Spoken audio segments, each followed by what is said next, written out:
ustedes han podido apreciar en el primer vídeo lo vasto y amplio del tema, como les enunciaba, y nos lleva, por supuesto, a nuevamente convocar a los invitados a tratar de hacer un colofón de todo lo dicho y aportar algunos otros conceptos.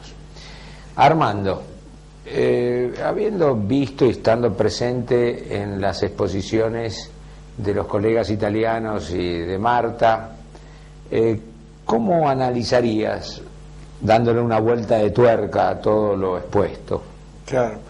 Yo, sobre todo, lo que quisiera acentuar son 3 elementos que plantearon, cada uno de ellos, que creo que sería bien aclararlo. Montecchi, en un momento determinado, habló de evaluación externa, y yo no sé muy bien si se pudo entender qué llamó evaluación externa. Evaluación externa es una cosa muy interesante, ¿no? Una actitud muy interesante que el equipo tuvo de llamar gente exterior al equipo para que hiciera el seguimiento y evaluara los resultados del trabajo. Como una supervisión. Es decir, tuvieron el coraje de llamar a gente de fuera del equipo para que evaluara el trabajo que ellos habían realizado. Ajá. Cosa que lo quiero recalcar porque creo que es una cosa admirable de ese equipo que tuvo ese tipo de coraje. Cuando en realidad acá muchas veces lo que se hace es totalmente íntimo y cualquier cosa que viene de afuera es visto paranoicamente, o como persecución. Grupos endogámicos. Claro, ¿no? Totalmente, ¿no? Sí. Tipo de gueto. Exacto. ¿No? O sea, entonces yo quiero recalcar esto porque me parece un problema no solamente central de actitudes, ¿no? De rigurosidad científica. Sí. ¿No? Sino un elemento de valor porque hace que también ellos puedan admitir que lo que otros puedan ver, las sugerencias que puedan dar sobre esto y todo esto, vaya también provocando una modificación mismo en la labor que están realizando. Cotejar con otros marcos referenciales. Claro. Sí. Y esto tendría, para mí, como efectos preventivos dentro del equipo, ya que permite, podríamos decir así, permite un tratamiento, pero a su vez impide la formación de estereotipos. Claro, correctivo también. Es correctivo. O sea, es directamente lo que necesitaría todo equipo para salir de burocratizarse. Está bien. ¿No? Por eso yo quería acentuar este elemento. Sí, un concepto muy importante. El otro problema es el que trajo Marta a través de la procreación asistida, que yo no sé muy bien si se entendió que quiso plantear con esto, que es directamente la fecundación in vitro. Exacto. ¿No? Y todos los problemas que trae este tipo de situación. Ni hablemos de aspectos de bioética que se abre a partir de ahí. Sí, esto en este momento es un tema muy candente. Claro, es un tema candente y un tema mucho para estudiar. Lo que pasa es que parece mentira que por un lado se está planteando el problema de la procreación asistida, ¿no? O directamente de la fecundación in vitro, cuando por el otro lado estamos hablando de problemas demográficos. Entonces ahí hay una contradicción y una cosa no clara entre la proliferación que existe en ciertas zonas de Latinoamérica, ¿no? Para no nombrar a Asia, África, nada de eso, sino directamente en América Latina, y este tipo de situación que se está dando en ciertas zonas de Europa de la fecundación in vitro, que parece hasta una contradicción totalmente, pero que trae muchos problemas alrededor de la bioética y todo este tipo de cosas. Tercer problema sería lo que trajo Máximo de Bernardini con diversos tipos de experiencia a partir del cierre del manicomio. Con esto, de Bernardini abre un problema específico. Siempre cuando se habla de Italia, se habla como si Italia tuviese un solo modelo, que fuese el modelo de Trieste. Tenemos que terminar con esa fantasía. En Italia hay tantos modelos como situaciones culturales y territoriales existen. O sea, nosotros estamos hablando de un modelo que no tiene nada que ver con el modelo de Trieste y del doctor Rotelli.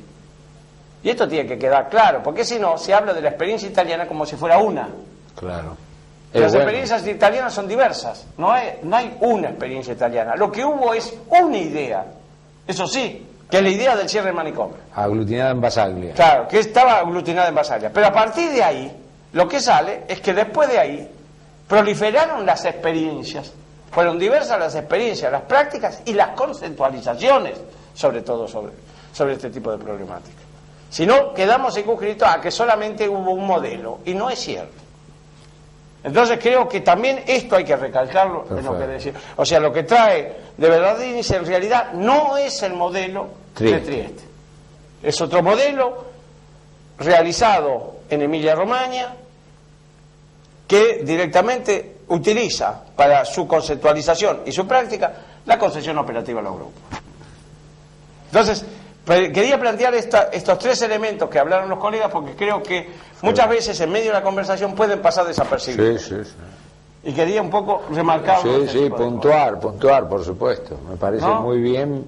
Cosa que después cuando sigan o vuelvan a hablar, vean que este tipo de problemática. Yo te aprovecharía en este blog a preguntarte algunas cosas, ¿no? Sí.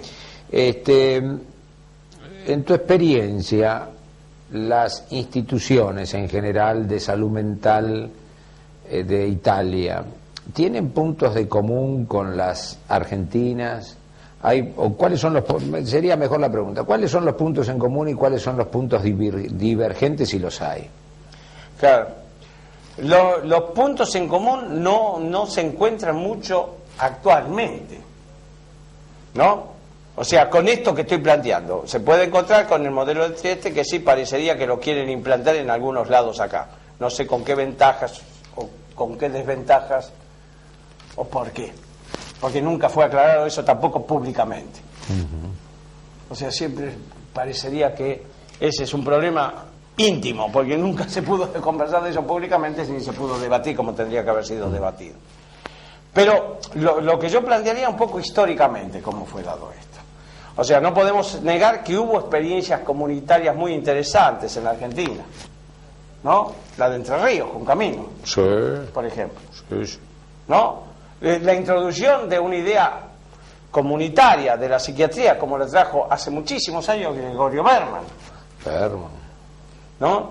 La experiencia que hicimos con Pillon Rivière en un momento determinado sobre el problema de la psicoterapia múltiple institucional, cuando directamente tuvimos una clínica en conjunto y trabajamos durante un año, después no se pudo más por cuestiones económicas. El trabajo de Badaraco. El trabajo de Badaraco. Comunidad terapéutica de corte psicoanalítica.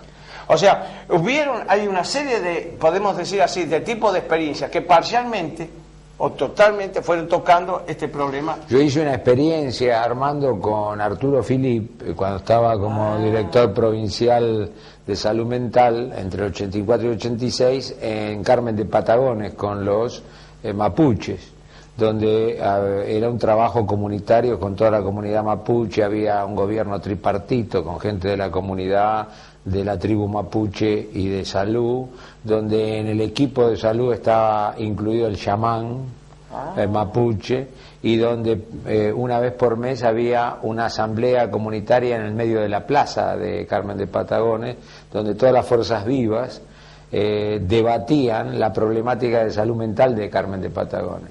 Esa experiencia nunca fue comentada por el grupo Trieste ni nada por el estilo, ni apoyada. Por eso es interesante que esto también lo hablemos, porque si no quedan siempre esas cosas al costado y nunca se habla. Cuando creo que acá viene otra cuestión interesante que yo aprendí de Basaglia, lo digo directamente, que antes de plantear cierto tipo de problemas hasta científicos, no solamente para la comunidad científica, sino también hay que plantearlos para la población en general.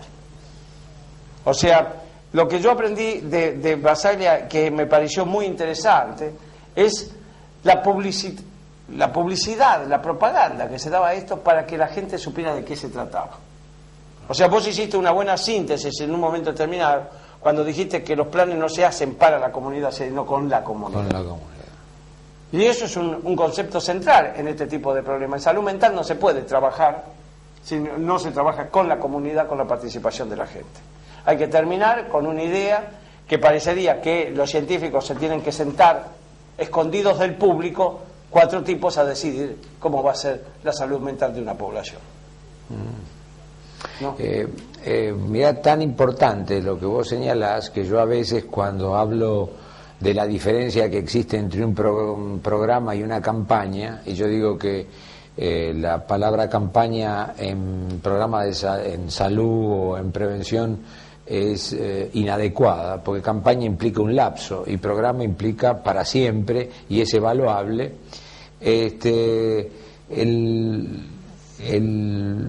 Lo importante yo hablé con gente de Coca-Cola y evaluando el sistema de promoción que tenían ellos. Entonces ellos me dicen a mí que pueden tener asegurada la venta de Coca-Cola en la misma proporción hasta el 2060 si frenan la promoción. Pero Coca-Cola no se le imaginará nunca frenar la promoción, porque ellos iniciaron un programa de penetración comunitaria.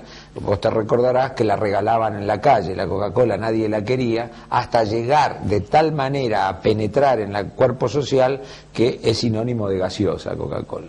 Yo creo que tomando como un ejemplo, valga la distancia, que esto que vos hablás de la difusión, de la penetración, tiene que estar bien instrumentada la difusión a nivel comunitaria, permanente, constante y en todos los medios. ¿Estás de acuerdo vos? Totalmente de acuerdo.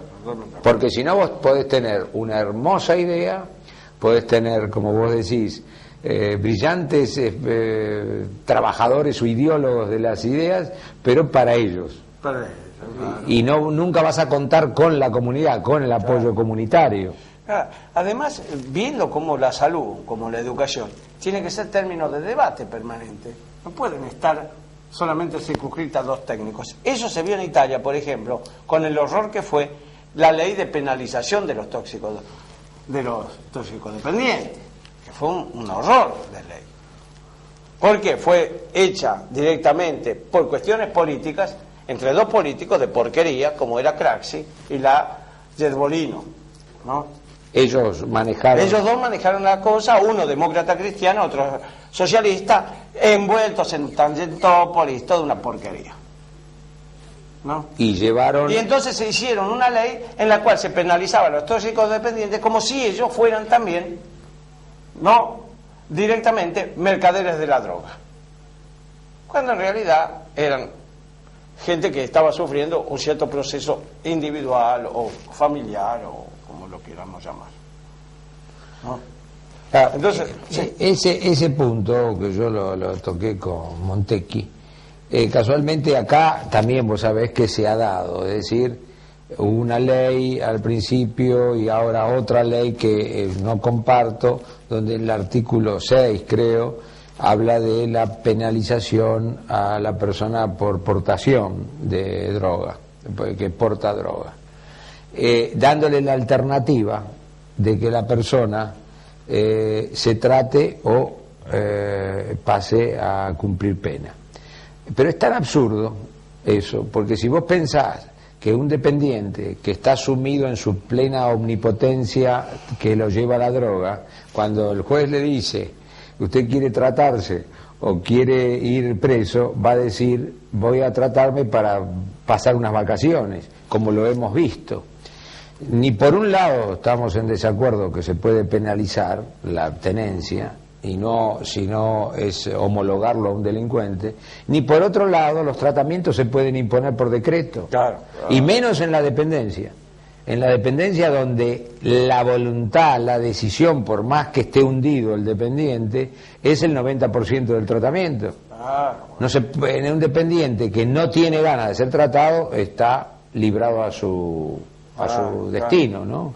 Acá sería interesante abrir todo el debate de cómo se considera la prevención. Sí. Y acá hable todo la discusión en torno a ese tipo de cuestión, ¿no? Sí, ¿Qué sí. se considera prevención? ¿Cómo se hace? ¿Cómo se hace? Acá la propaganda que se hace de la prevención es horrenda, horrible, y tendría que ser fusilado quien inventó ese tipo de propaganda. Porque es terrible, porque en realidad induce a la curiosidad, llama la atención sobre un elemento patológico, o sea, hace que la gente se preocupe qué cosa es eso, cuando en realidad una propaganda sobre un elemento que se quiere eliminar no se lo propagandiza, no se publicita ese elemento, sino las condiciones que llevan a ese elemento, perfecto, que es otro problema. Perfecto. Es cierto. Lo que sucede, Armando, que cuando, como la prevención se utiliza por algunos sectores como una cuestión de coyuntura ocasional y no porque saben del tema, aplican conceptos externos vacíos de contenido porque los desconocen y entonces caen en esto, utilizan la cáscara y caen en esta cosa que vos decís, en vez de beneficiar, de tratar de trabajar en la comunidad, están haciendo un proselitismo de lo que buscan bajar, ¿no es cierto? Bien, vos pensás que con estos elementos dejamos abierto para hacer una especie de colofón de todos los otros participantes. Perfecto. Entonces, a continuación veremos en los próximos bloques los colegas que han participado en el primer vídeo para hacer su síntesis.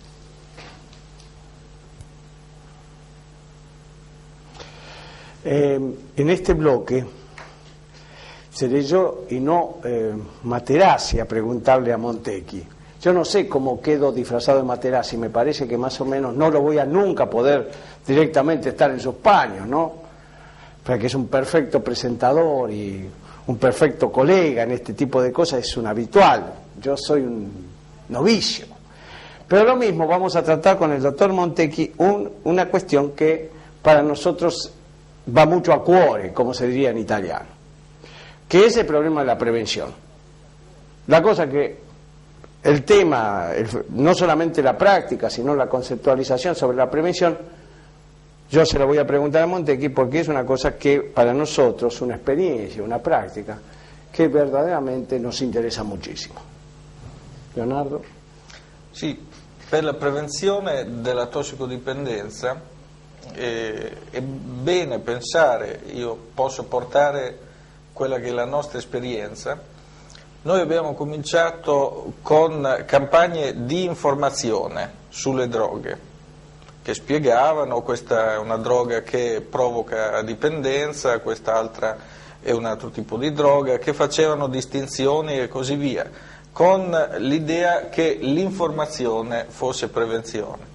Poi ci siamo resi conto che questo poteva essere controproducente, tanto che in Italia e in Europa non si fa più prevenzione orientata in questo modo, si cerca di fare prevenzione in modo più profondo, più approfondito.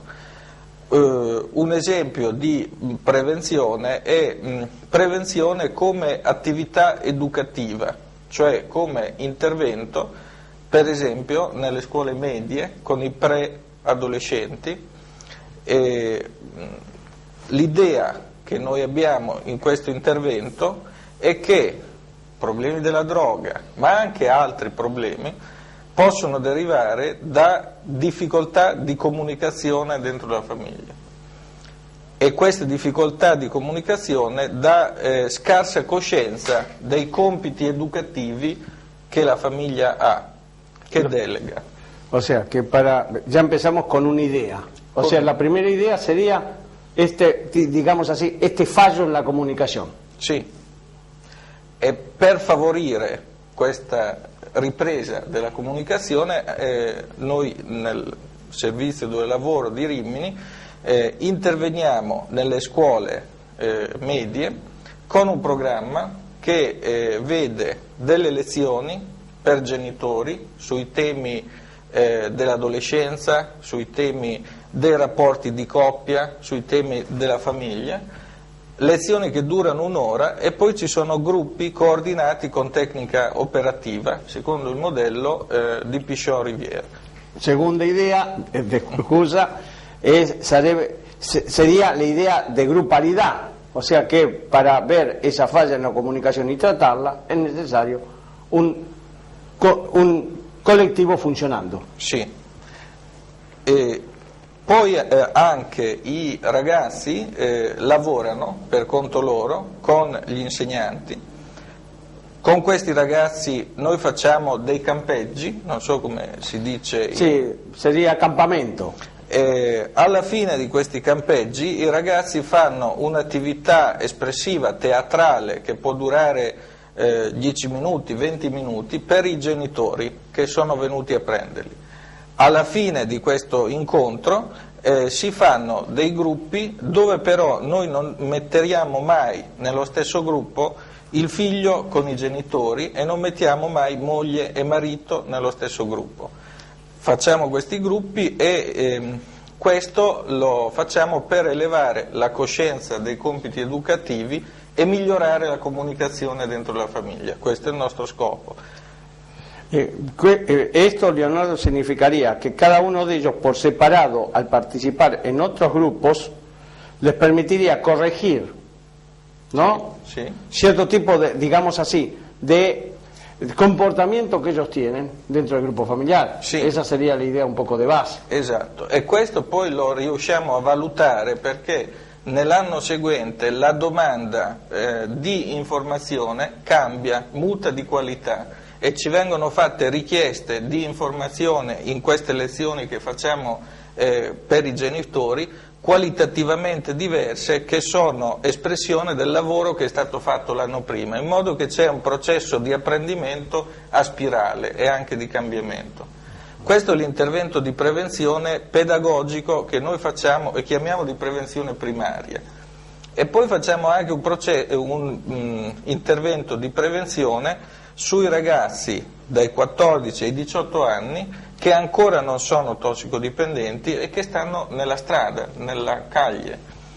Per questi ragazzi abbiamo pensato che noi pensiamo possono essere in difficoltà perché hanno perso una prospettiva di futuro, vivono continuamente nel presente, non sanno che cosa faranno nel futuro, anzi il futuro li preoccupa molto, per cui si aggregano in piccole bande e possono essere violenti nei loro confronti o anche verso altri. Allora l'idea che abbiamo avuto è quello di creare un luogo dove si possa trasformare la violenza in creatività. Per fare questo abbiamo pensato a un posto dove ci possono essere multiple attività, attività di giornalismo, attività ricreative, culturali, che vengono fatte dai ragazzi stessi. Per presentare questo centro abbiamo, in modo che non fosse totalmente istituzionale, ci siamo messi in contatto con dei leader spontanei di ragazzi, dei movimenti giovanili, e ci siamo incontrati con un movimento che si chiama hip hop, che è un movimento molto creativo, diffuso internazionalmente, che si basa sui graffiti, sulla produzione di graffiti, sulla break dance e sul rap. Siamo entrati in contatto con questi ragazzi, abbiamo fatto degli interventi all'interno di quartieri, di zone degradate della città, dove si ballava, si facevano graffiti, questo per attirare i ragazzi. E poi i ragazzi sono venuti in questo centro dove è cominciata tutta un'attività che sta ancora andando avanti. Importante questo movimento perché è un movimento giovanile, multirazziale, contrario alla droga e contro la violenza. Questo è molto importante in Europa perché attualmente sono 2 i movimenti giovanili che si stanno diffondendo in Europa. Questo, che è multirazziale, per esempio in Francia è fatto dai giovani immigrati del Nord Africa della seconda generazione, ad esempio, quindi multirazziale, creativo. Invece in Germania si sta diffondendo il movimento dei Nazi Skin, che è un movimento razzista, un movimento di destra, e quindi noi come istituzioni cerchiamo di favorire questo movimento che ci sembra molto più importante. Movimento del hip, ¿cómo se llama? Movimento hip hop. Este centro social, ustedes consiguieron un espacio para hacer este centro social, Sí. al cual pueden acudir los jóvenes libremente, Sí. y pueden desempeñar sus actividades creativas. ¿Y dónde consiguieron este espacio?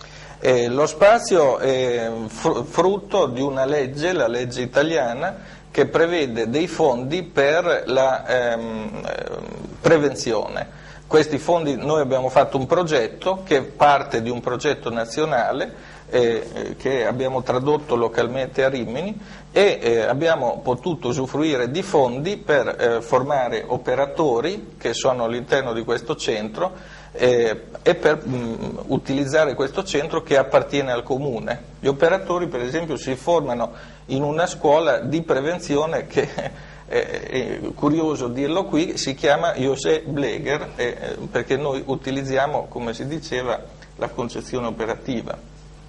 Perfecto. En esa escuela, ¿qué, ustedes preparan qué tipo de profesional? Noi nella scuola prepariamo gli operatori che stanno dentro questo progetto di prevenzione e anche in altri progetti di prevenzione, perché la scuola è un momento teorico-pratico in cui possono apprendere la concezione operativa, mentre anche sono inseriti in progetti di prevenzione che cambiano la realtà circostante, perché rompono gli stereotipi, i modi di pensare comuni e diciamo così insegnano un po' alla gente e alla popolazione a pensare. Bien, ahora yo creo que dentro de este tipo de situación que vos estás describiendo, ¿no? La prevención entonces sería hecha no solamente en base, digamos así, a una información, ¿no? Sí. Lo que vos estás hablando también es cómo juega la elaborazione di questa informazione. Sì, nel senso che ci siamo resi conto che l'informazione non arriva mai su un qualche cosa di neutro, c'è già un'informazione prima, un'immagine, uno stereotipo del drogato, e quell'informazione che arriva va a impattare su quello stereotipo del drogato. Per esempio noi abbiamo fatto, per rompere questo stereotipo, una serie di film che si chiamavano Cinema e droga, fantasmi e feticci, informazione e critica dell'informazione. In questa serie di film, che partivano dal 1915 e arrivavano a film ultimi prodotti, si vedeva come l'immaginario cinematografico per eccellenza aveva prodotto un'immagine diversa del drogato. Si partiva per esempio da un'immagine assolutamente non criminalizzata del 1915 di un detective tossicodipendente che però non era criminalizzato, ha un film assolutamente ridicolo sulla marijuana, dove si vedevano sindromi di astinenza della marijuana che sono impossibili, però era una campagna fatta nel 1936 negli Stati Uniti dall'FBI, e quindi si vedeva come questa immagine del tossicodipendente veniva volta a volta distorta a seconda della situazione storico-politica del momento e di cosa serviva questa immagine. Ecco, dare questa immagine e pensarci sopra per noi serviva per rompere lo stereotipo e per fare pensare la gente intorno a questo, elaborare l'informazione, che l'informazione entrasse dentro le persone e facesse sì di produrre un pensiero autonomo, non un pensiero dipendente dagli stereotipi. Me parece que es tan interesante esto porque llevaría directamente al tema que anteriormente me había puesto un poco, digamos así, me puso un poco nervioso de más, ¿no? Que es la propaganda, ¿no? Sobre la toxicodependencia. Acá se habla de la droga directamente y se estimula la curiosidad. ¿Cómo ustedes harían la propaganda? ¿Cómo pensarían la propaganda? La propaganda rispetto alla questione della droga, per esempio, andrebbe assolutamente evitata una confusione. Parlare di droga è molto poco chiaro, perché le droghe sono molte, sono diverse, producono diversi effetti e non tutte hanno lo stesso livello di pericolosità, quindi bisognerebbe eventualmente chiarire questo aspetto qui, però la nostra esperienza è che per fare prevenzione sulle tossicodipendenze non è molto bene parlare di droga, è meglio intervenire a questo livello educativo, a questo livello di fornire per esempio dei luoghi di aggregazione giovanile, più che intervenire direttamente sulla droga. Per esempio questo movimento di cui mi riferisco, a differenza del rock, per esempio, che era un movimento che con le droghe aveva una certa ambiguità, questo è un movimento totalmente contrario alle droghe, perché uno dei fondatori ha avuto un amico carissimo che è morto per droga, e quindi questo movimento ha assunto le caratteristiche di essere contrario alla droga che si diffonde per esempio nei ghetti nordamericani fra i negri, e questi sono quelli che non la vogliono e vogliono lottare contro questa diffusione che li rende un po' anche schiavi. Ecco, questo sarebbe più l'idea della mobilitazione contro la tossicodipendenza, e l'idea di una propaganda positiva, favorire quei movimenti spontanei che di per sé sono già contro la droga e la tossicodipendenza.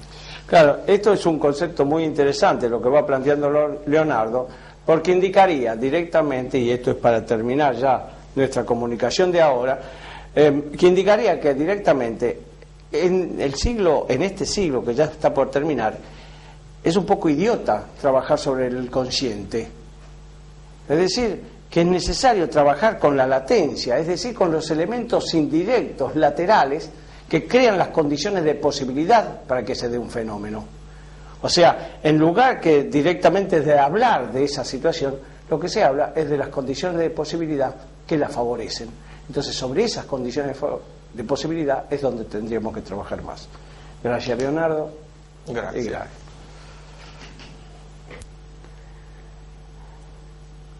Bueno, en esta segunda parte y después de la interesante exposición que el doctor de Berardinis ha hecho sobre la idea de la red, de este sistema de complejidad,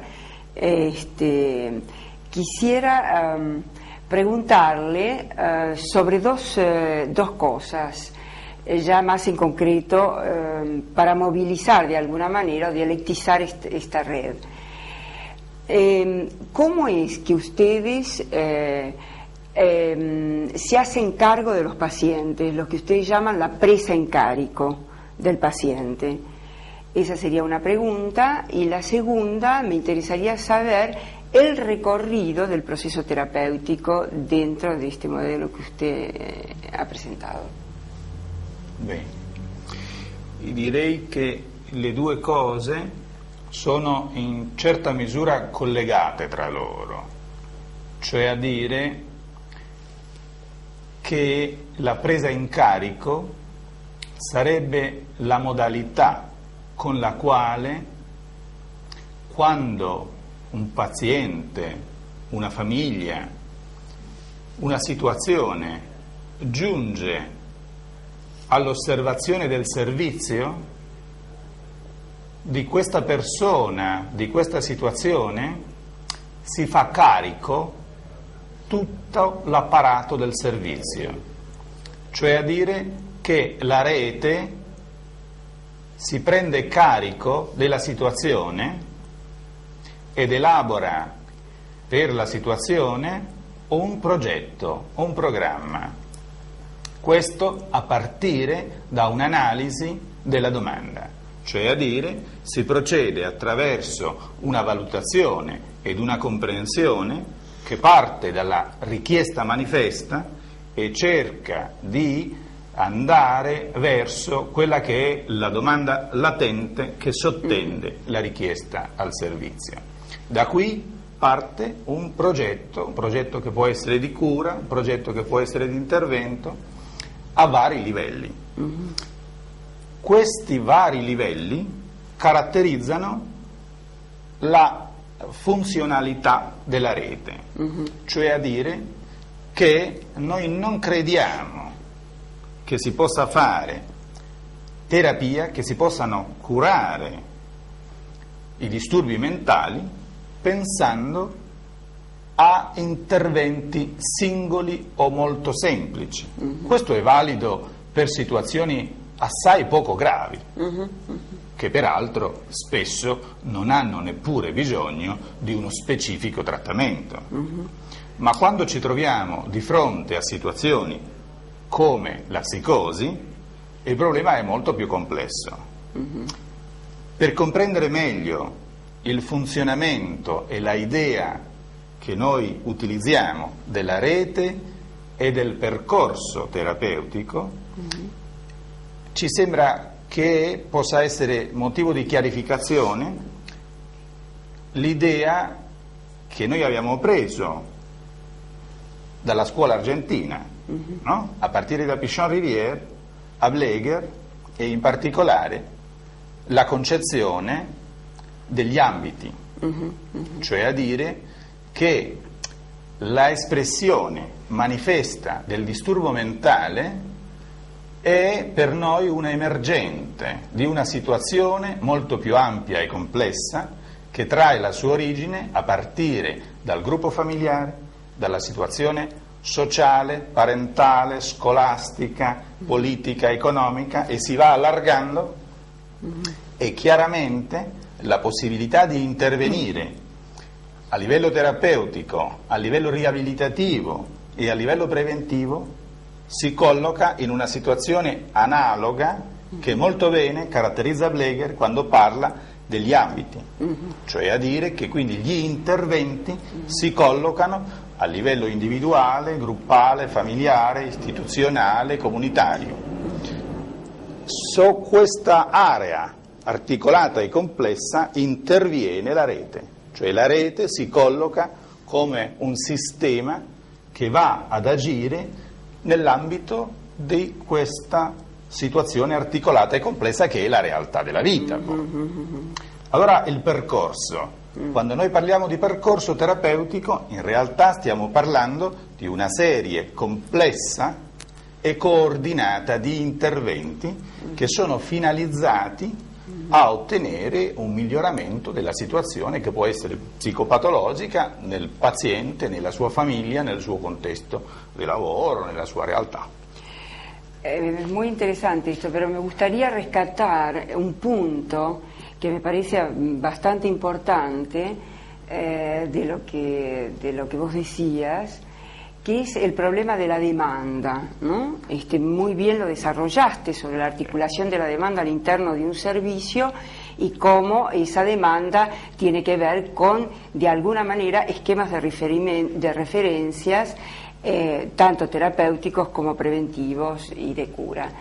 Claro. Pero un tema que me interesa y que tendría que ver también con lo que vos decías de los problemas culturales, institucionales, económicos, políticos, si has visto, o esta red es el resultado, no sé cómo llamarlo, podríamos decir el resultado de un cambio de demanda desde cuando vos trabajás en los servicios hasta este momento donde dirigís un servicio de esta complejità, no? Chiaro.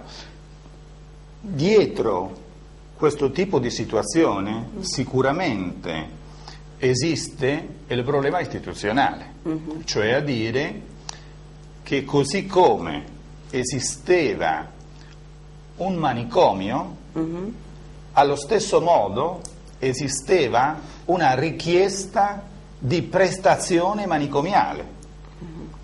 Nel momento in cui si va modificando l'offerta di prestazione, così allo stesso modo si va modificando la richiesta. Vale a dire che c'è una relazione tra l'offerta e la domanda che vanno modificando la situazione istituzionale di quello che è oggi l'istituzione psichiatrica, e si va passando non senza difficoltà da una istituzione di tipo manicomiale a una istituzione di tipo territoriale. In questo cambio è molto importante non dimenticare che non solo noi lavoriamo per la chiusura dell'istituto manicomio, ma per il cambio della istituzione manicomiale. Non bisogna dimenticare che è facile, entro certi limiti, chiudere il manicomio, ma è molto più difficile cambiare l'istituzione manicomiale, perché è presente anche nella testa, no? E nella cultura. Quindi chiaramente col modificarsi dell'azione di questo tipo di organizzazione si va modificando anche il tipo di richiesta e quindi anche la domanda. Yo te hacía esta pregunta, como toda pregunta no es ingenua, porque vos habías hablado, y eso estoy muy de acuerdo con la exposición que hiciste, vos habías hablado de momentos de psicosis, momentos de crisis psicótica, pero también, dado tu experiencia en el campo, sabes que hay momentos donde esa demanda es una demanda difusa de malestar, difuso de lo que otros llaman psicosis blanca o psicosis que tienen que ver culturalmente con una época, ¿no?, donde justamente como Materassi, la pregunta que me hacía sobre la ética y el lugar que ocupan esos ideales que estuvieron presentes inclusive en Italia, el lugar que ocupan esos ideales, esa ruptura de ideales lleva a una narcisación y a una omnipotencia de esto. En ese sentido hay demandas que son como demandas sordas, ¿no?, que no es la psicosis conclamata del medioevo, de la modernidad o de los hospitales psiquiátricos. Entonces, ¿cómo se hace en ese caso para no obturar algo, llenar, anticipar? Y ¿cómo entraría dentro de esta red? Porque me parece propriamente la possibilità di una differente caratterizzazione del servizio territoriale rispetto a quello che era il servizio manicomiale permette un accesso, un avvicinamento da parte anche di chi non si trova in una fase tanto forte di scompenso psicotico, può avvicinarsi al servizio attraverso le tante entrate che il servizio ha, perché il servizio, la rete del servizio opera non solo nel campo strettamente della terapia, ma anche opera nel campo della prevenzione, della risocializzazione, della riabilitazione, cioè entra nel tessuto sociale, attraversa il tessuto sociale e quindi permette un avvicinamento anche di quelle situazioni che non sono situazioni di chiaro scompenso psicotico. Non emargina, ¿no? Ha un messaggio di non emarginazione. Es muy interesante esto, me parece que estás planteando, porque justamente no toca solamente al cierre, sino la posibilidad de poder desinstitucionalizar el pensamiento. Muy interesante porque en la hora anterior Materassi, Miguel Ángel me preguntaba sobre esta época donde se han roto los ideales y digamos esa época del narcisismo y desinvestimiento. Muchas veces se trata, y lo vemos en Europa y en Italia, se trata de obturar con nuevos sistemas tecnológicos que cierran la boca y cierran el pensamiento antes de que el paciente o el que viene pueda tener la posibilidad de decir algo sobre sus investimientos. O sea, cómo aparece también un lugar que creo que no es lo que vos querés marcar, al contrario, todo el contrario, sino de omnipotencia que viene a ocupar la ciencia en este momento, a dar respuesta a algo que obtura el pensamiento de la gente y la creatividad en este sentido, en nuevas formas de emergencia social. En ese sentido me parece que la red o la rete puede ser un sistema en equilibrio inestable, ¿no? No sé si es esta la idea. È così, in equilibrio instabile, continuamente in certa trasformazione, in grado di modificarsi, di adeguarsi ai cambiamenti, di permettere una riflessione, un ripensamento sul proprio modo di spiegarsi. E anche per questo noi parliamo molto meno di psichiatria e molto più di salute mentale. O sea, cómo sería no solamente en esa red, sino esa red tendría que ser de una especie de formación permanente. ¿Con qué ideas de base los trabajadores, los operadores o los profesionales dentro de eso trabajan permanentemente? Porque las ideas de base van cambiando de acuerdo, creo, a los momentos históricos y culturales, ¿no? Entonces, eso me parece muy interesante. ¿Quisieras agregar algo más a sì, mi immagino. Quando abbiamo parlato prima delle caratteristiche della rete, l'ultima caratteristica è quella della capacità di generazione, cioè a dire la rete è in grado di trasformarsi, apprende, riflette, si modifica. Non è una struttura rigida. Per esempio nel mio servizio abbiamo una struttura comunitaria che in questo momento produce un alto consumo di personale e al tempo stesso risulta essere uno strumento abbastanza superato.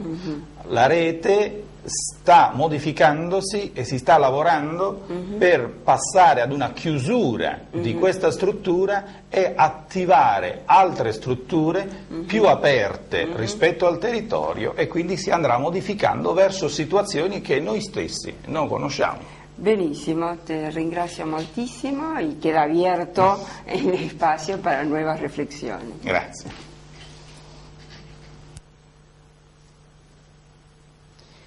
Ustedes han podido apreciar a través del cassette lo vastísimo de esta problemática. Yo quisiera como cierre puntuar algunas, subrayar algunos aspectos que son comunes a nosotros, y yo diría a nivel internacional. El hecho de esa trayectoria que se hace en las instituciones, en la evolución de las instituciones, que primero pudo ser lo comunitario, lo sectorial, lo territorial, pero que es muy importante señalar que no se puede, porque esto se empalma también con lo de prevención, que no se puede decretar la muerte o el fenecimiento, valga, esta redundancia es importante, de una institución si primero no se trabaja en la mentalidad de los que constituyen esa institución. No se puede, de la misma manera que para prevención hay que hacer el trabajo con la comunidad y no para la comunidad, en este cambio de las instituciones tan difícil se tiene que contar con la comunidad y se tiene que hacer de una manera, yo diría, como lo señaló muy bien el doctor Bernardini, sería esta cosa de la red. La red me hace pensar, y analógicamente, a un concepto gestáltico. Recordemos que lamentablemente durante mucho tiempo la formación médica en muchos ámbitos ha sido de un criterio de todo totalista. La suma de partes igual a un todo. En cambio, el todo gestáltico implica que el todo es más que la suma de partes y que las partes tienen razón de ser en el entretejido, en la urdimbre, en la trama, que van tomando distintos posicionamientos, distintas ubicaciones acorde a esa totalidad. Y de esa totalidad emergen esas partes y tienen características por esa totalidad. Entonces, pienso que que con el concepto que han dado sobre, yo diría hasta para reflexionar, para pensar, son motivadores estas ideas sobre la participación de la comunidad, sobre tratamientos de patologías, como muy bien señaló la doctora De Brasi, que hay otra patología distinta, finisecular. Ya no es la patología florida de hace 40 o 50 años atrás, no vayamos tan lejos que podía ser en la historia. Esta patología ya no se ve, hay otro tipo, otra modalidad, y que hay que buscar vías de abordajes diferentes. El trabajo de enfatizar en la comunidad, en la atención en crisis, casa de medio camino, hospital de noche, hospital de día, variantes y alternativas que van a ser, sin lugar a duda, a una transformación de las instituciones, fundamentalmente en el ámbito de la salud mental, que tanto necesita nuestro país y yo creo que a nivel internacional.